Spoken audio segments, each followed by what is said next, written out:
रानी दुर्गावती विश्वविद्यालय के कुलपति की नियुक्ति को फर्जी बताते हुए भारतीय राष्ट्रीय छात्र संगठन ने आज जमकर प्रदर्शन किया। एनएसयूआई ने कुलपति को नोट देते हुए मांग की है कि ये पैसे लेकर आप अपने पद को छोड़ दें। हालांकि एनएसयूआई के द्वारा दिए गए ये नोट नकली थे। करीब आधे घंटे तक कुलपति के सामने प्रदर्शन करते हुए एनएसयूआई ने चेतावनी दी है कि अगर 48 घंटे के भीतर कुलपति अपने पद से इस्तीफा नहीं देते तो विश्वविद्यालय में उग्र आंदोलन किया जाएगा। इधर एनएसयूआई के प्रदर्शन पर कुलपति ने जवाब देते हुए कहा कि प्रदर्शन करने वालों को ये जानकारी ही नहीं है कि उनकी नियुक्ति यूजीसी से हुई है। पहले वहां जाकर पता करें, फिर नियुक्ति पर सवाल खड़े करें। मीटिंग ले रहे थे वीसी, धमक पड़े छात्र। रानी दुर्गावती विश्वविद्यालय के कुलपति डॉक्टर राजेश वर्मा गुरुवार को प्रोफेसरों के साथ बैठक ले रहे थे। उसी दौरान अचानक ही एनएसयूआई के छात्र आ धमकी। बैठक के बीच प्रदर्शन करते हुए एनएसयूआई ने सूटकेस खोला और नकली नोट उनके सामने रख दिए। एनएसयूआई के जिला अध्यक्ष सचिन रजक ने कुलपति की नियुक्ति पर सवाल खड़े किए और कहा कि ये डॉक्टर राजेश वर्मा इस पद के लायक नहीं है। उन्होंने कहा कि ये तो प्रोफेसर बनने के लायक नहीं है, जो कि कुलपति बन गए हैं। जिला अध्यक्ष ने कहा कि कुलपति बनने के लिए 10 साल का अनुभव होना या फिर रिसर्च स्कॉलर होना जरूरी होता है। आरोप है कि 2008 में पीएचडी करने के बाद 2009 में ये प्रोफेसर बन गए। सिर्फ 3 माह के अनुभव वाले प्रोफेसर आखिर कैसे कुलपति बन गए, ये बड़ा सवाल है। 48 घंटे का अल्टीमेटम दिया। एनएसयूआई के जिला अध्यक्ष सचिन रजक ने आरोप लगाया कि कुलपति ने पैसे देकर ये पद हासिल किया है, जो कि संस्कारधानी को शर्मसार करता है। उन्होंने बताया कि आज किए गए प्रदर्शन के बाद उनके पद से इस्तीफा की मांग की गई है। साथ ही चेतावनी दी है कि अगर 48 घंटे के भीतर उच्च शिक्षा विभाग इस मामले में ध्यान नहीं देता है तो फिर एनएसयूआई विश्वविद्यालय में प्रदर्शन करेगा। जिला अध्यक्ष सचिन रजक का कहना है कि कुलपति की नियुक्ति को लेकर हमारे पास कई अहम दस्तावेज हैं, जो कि जल्द ही पत्रकार वार्ता के जरिए सबके सामने लाए जाएंगे।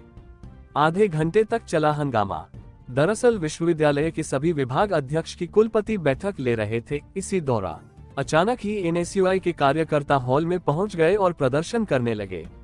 इस बीच छात्रों ने ब्रीफकेस खोला और नकली नोट कुलपति की टेबल पर रख दिए। छात्रों के इस तरह से किए गए हंगामे को देखते हुए वहां बैठे टीचर भी भौचक रह गए। छात्रों ने जबरन कुलपति को नोट देने की कोशिश भी की। नियुक्ति गलत है तो यूजीसी से बात करो। एनएसयूआई के द्वारा लगाए गए आरोपों का कुलपति डॉक्टर राजेश वर्मा ने जवाब देते हुए कहा कि मेरी कुलपति के लिए नियुक्ति शासकीय अधिनियम के तहत की गई है, जिसे कि राज्यपाल जी ने किया है। अगर उस विषय में किसी को कोई भी प्रश्न करना है तो उस नियम के तहत बात की जाए जिससे कि आरोप लगाए जा रहे हैं। कुलपति ने कहा, एनएसयूआई का ये प्रदर्शन अगर किसी के कहने पर किया जा रहा है तो उससे ये पूछना चाहिए कि नियम क्या कहता है।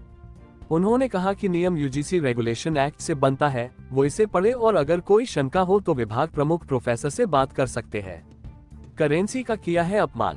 कुलपति डॉक्टर राजेश वर्मा ने कहा कि अगर कुछ गलत लगता है, जबलपुर में हाईकोर्ट है, राज्यपाल कार्यालय है, वहां जाकर शिकायत कर सकते हैं। इस तरह का प्रदर्शन करना सही नहीं है। वीसी ने कहा कि जिस नियम को लेकर मेरी नियुक्ति पर सवाल खड़े किए जा रहे हैं उसकी इन छात्रों को जानकारी ही नहीं है। जो इन छात्रों को ये बता रहा है वह इसका अध्ययन करें। यूजीसी की वेबसाइट पर जाकर देख सकते हैं कि क्या सही है क्या गलत। कुलपति ने कहा कि जिस तरह से भारतीय मुद्रा भले ही वह नकली है, इसका अपमान करना सही नहीं है। इस पर प्रशासनिक अधिकारियों से बात की जाएगी। TV1 न्यूज के लिए जबलपुर से वाजिद खान की रिपोर्ट।